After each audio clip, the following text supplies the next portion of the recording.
Assalamualaikum warahmatullahi wabarakatuh. Kami dari kelompok 6 Manajemen Bisnis Syariah yang beranggotakan Irham Yoga Saputra dengan NIM 071, Ardo Zurifala dengan NIM 066, Hoiruman Tobroni dengan NIM 070, dan Agung Fahri Pratama dengan NIM 050. Kami selaku kelompok 6 akan membicarakan materi yang pertama, manajemen sumber daya manusia dalam Islam, potensi dasar manusia, istiqomah dan komitmen, motivasi kerja, dan produktivitas kerja. Berikut kami sampaikan materinya. Manajemen sumber daya manusia dalam Islam. Pengertian manajemen sumber daya manusia merupakan bagian dari konsep besar ilmu manajemen. Berbicara tentang manajemen, maka akan sampai pada pemahaman organisasi. Dan organisasi sendiri mempunyai sumber daya yang digunakan dalam pencapaian tujuan. Salah satunya adalah sumber daya manusia. Urgensi sumber daya manusia ini perlu disadari oleh semua tingkat manajemen. Bagaimanapun majunya teknologi saat ini, namun faktor manusia tetap memegang peranan penting bagi keberhasilan suatu organisasi. Tujuan manajemen sumber daya manusia. 1. Tujuan organisasional. Tujuan organisasional merupakan tujuan manajemen sumber daya manusia yang disesuaikan ke dalam tujuan organisasi yang ada. Bagaimana manajemen sumber daya manusia memberikan kontribusi pada pencapaian efektivitas organisasi. Walaupun secara formal, suatu lembaga daya manusia diciptakan untuk membantu para manajer. Namun demikian, para manajer tetap bertanggung jawab terhadap kinerja karyawan. Manajemen sumber daya manusia membantu para manajer dalam menangani hal-hal yang berhubungan dengan sumber daya manusia. 2. Tujuan fungsional. Tujuan fungsional menyangkut bagaimana manajemen sumber daya manusia berperan pada level kebutuhan organisasi. Artinya, tujuan manajemen sumber daya manusia pada level fungsional terkait dengan lingkup manajemen sumber daya manusia yang bersangkutan. 3. Tujuan sosial. Ditunjukkan untuk secara etis dan sosial, merespon terhadap kebutuhan-kebutuhan dan tantangan-tantangan masyarakat melalui tindakan dampak negatif terhadap organisasi. Kegagalan organisasi dalam menggunakan sumber dayanya bagi keuntungan masyarakat dapat menyebabkan hambatan-hambatan. 4. Tujuan personal. Tujuan personal berkaitan dengan individu-individu yang ada di dalam lingkup manajemen sumber daya manusia. Ditunjukkan untuk membantu karyawan dalam pencapaian tujuan. Minimal tujuan-tujuan yang dapat mempertinggi kontribusi individual terhadap organisasi. Tujuan personal karyawan harus dipertimbangkan jika para karyawan harus dipertahankan, dipensiunkan, atau dimotivasi. Jika tujuan personal tidak dipertimbangkan, kinerja dan kepuasan karyawan dapat menurun dan karyawan dapat meninggalkan organisasi. Manajemen sumber daya manusia menurut Islam. Dalam Islam, pengelolaan sumber daya manusia mengacu pada konsep yang dicontohkan oleh Nabi Muhammad SAW. Didasarkan pada konsep Islam mengenai manusia itu sendiri. Konsep pertama, manusia diciptakan untuk beribadah kepada Tuhan. Oleh karena itu, segala kegiatan manusia harus merupakan bentuk ibadah. Ibadah dalam arti luas tidak hanya ibadah yang bersifat ritual. Setiap kegiatan manusia bisa bernilai ibadah jika diniatkan untuk mencari keridhaan Tuhan. Bermasyarakat yang baik adalah ibadah. Bekerja dengan giat merupakan ibadah. Bahkan tidur pun bisa bernilai ibadah. Konsep kedua, manusia adalah khalifatullah fil ardi, wakil Allah di bumi, yang bertugas memakmurkan bumi. Konsekuensi dari kedua konsep ini adalah segala kegiatan manusia akan dinilai dan dipertanggungjawabkan kelak di akhirat. Dengan konsep tersebut, Islam memandang bahwa manajemen manusia bukanlah masalah yang sepele. Dalam mengusahakan sumber daya manusia untuk ikut memakmurkan bumi dalam lingkup pengabdian kepada Tuhan dengan memanfaatkan seoptimal mungkin potensi yang telah dianugerahkan oleh Tuhan.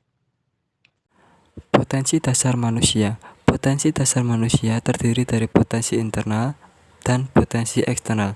Potensi internal dibagi menjadi 3, yaitu potensi ruhiyah, potensi akliyah, potensi jasmaniyah. Yang pertama, potensi ruhiyah. Potensi ruhiyah dilekatkan pada hati nurani untuk membedakan dan memilih jalan yang hak dan yang batil, jalan menuju ketakwaan dan jalan menuju kedurhakaan.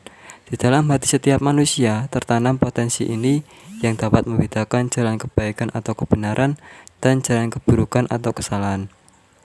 Yang kedua, potensi akliyah. Terdiri dari panca indera dan akal pikiran. Dengan potensi ini manusia dapat membuktikan dengan daya nalar dan ilmiah tentang kekuasaan Allah Subhanahu wa taala. Potensi akliyah juga merupakan potensi yang dianugerahkan Allah Subhanahu wa taala kepada manusia agar dapat membedakan mana yang hak dan mana yang batil dan mampu berargumen terhadap pemilihan yang dilakukan oleh potensi ruhiyah.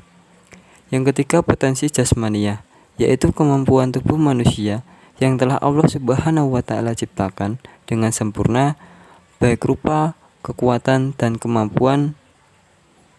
Dengan potensi ini, manusia siap dan mampu menghadapi segala permasalahan sekaligus mengantisipasinya.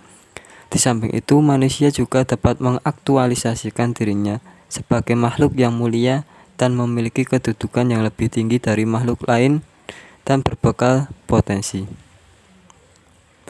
Yang selanjutnya, potensi eksternal. Di samping potensi internal, Allah Subhanahu wa taala juga sertakan potensi eksternal sebagai pengarah dan pembimbing potensi-potensi internal itu agar berjalan sesuai dengan kehendaknya. Tanpa arahan potensi eksternal ini, maka potensi internal tidak akan membuahkan hasil yang diharapkan.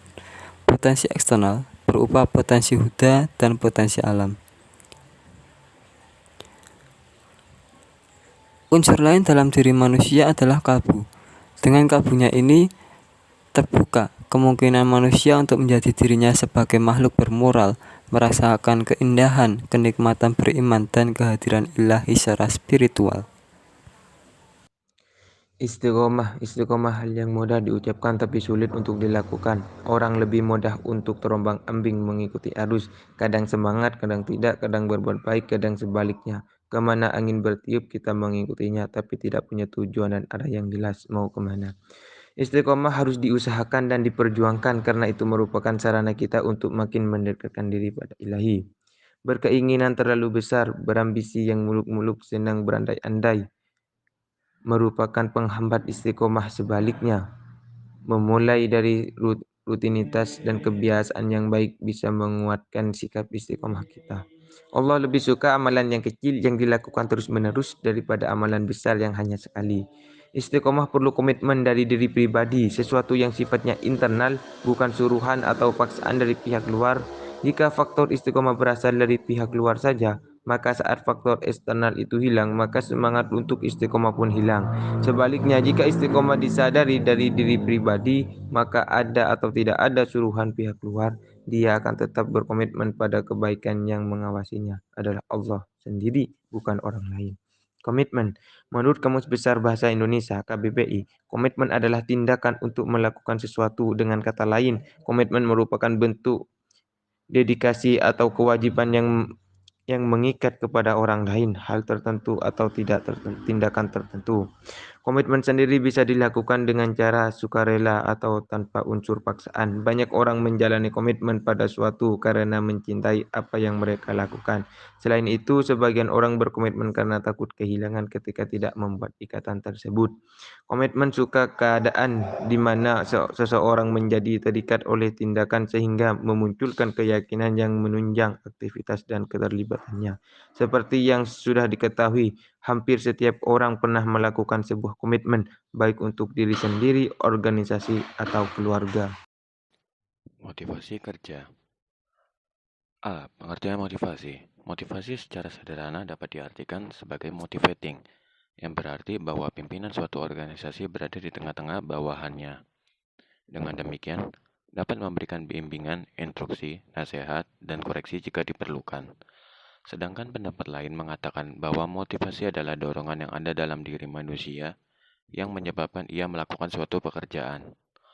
Chung dan McGison menyatakan bahwa motivasi dirumuskan sebagai perilaku yang ditujukan pada suatu sasaran berkaitan dengan tingkat usaha yang dilakukan oleh seseorang dalam mengejar suatu tujuan. Motivasi yang berhubungan dengan kepuasan pekerja dan performa pekerjaan.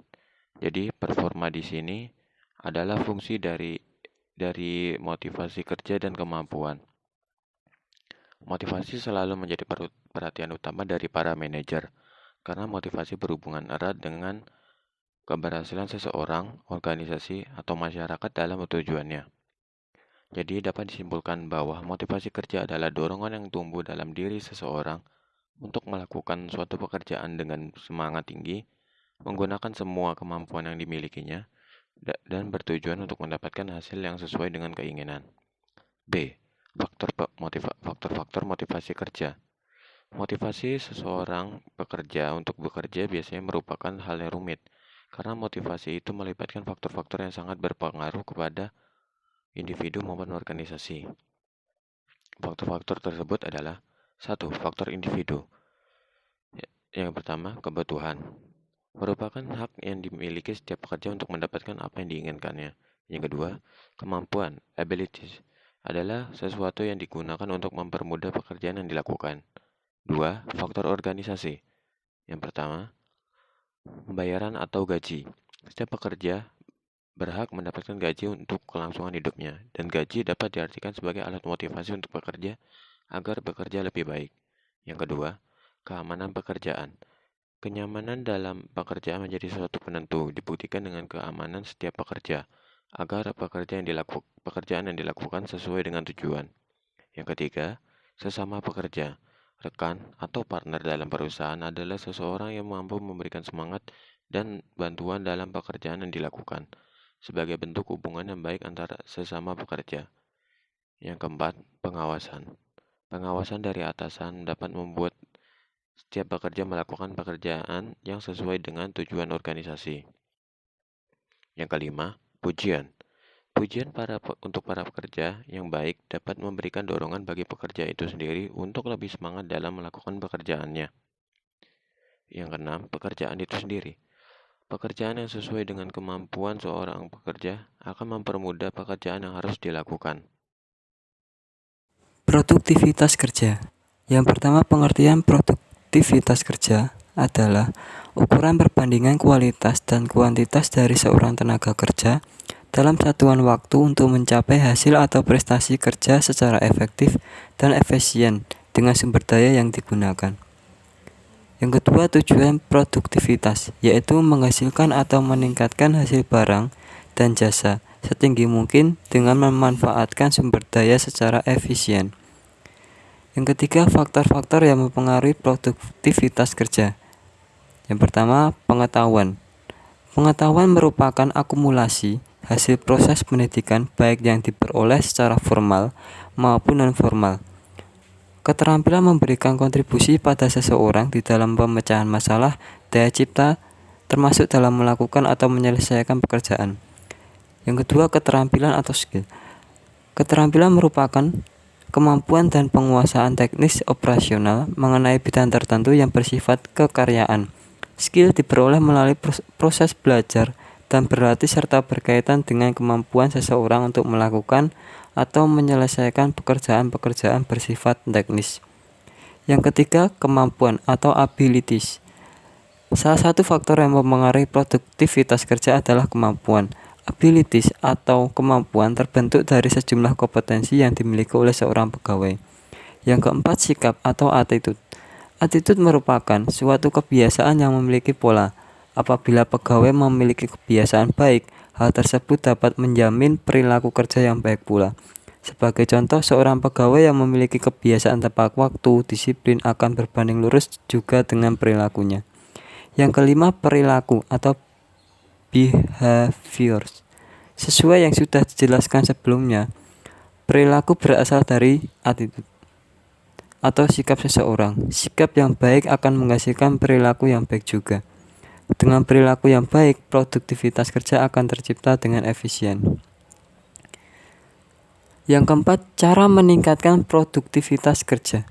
Yang pertama, multitasking. Menurunkan produktivitas kerja. R. K. Miller, seorang profesor neuroscience di Massachusetts Institute of Technology, menyatakan bahwa multitasking merupakan hal yang mustahil untuk dilakukan oleh manusia. Maka dari itu fokuslah pada suatu hal, selesaikan dan baru berpindah ke pekerjaan lainnya. Selain itu, multitasking juga bisa membuat dirimu melakukan banyak kesalahan dan pada akhirnya kreativitas menurun. Yang kedua, buat to-do list. Meningkatkan produktivitas kerja dapat dilakukan dengan membuat atau mencatat to-do list. Tulislah sesuai dengan urutan prioritas mana yang harus dikerjakan dalam hari tersebut. Ingat, dalam menulis to-do list, kamu harus tetap rasional untuk menentukan goals dan tugas yang akan diselesaikan. Yang ketiga, bersihkan meja kerja. Agar tetap nyaman dan tidak terdistraksi saat bekerja, rapikan dan bersihkan meja. Berikut telah kami sampaikan materi dari kelompok kami. Bila ada pertanyaan mohon ditanyakan. Kurang lebihnya mohon maaf. Wassalamualaikum warahmatullahi wabarakatuh.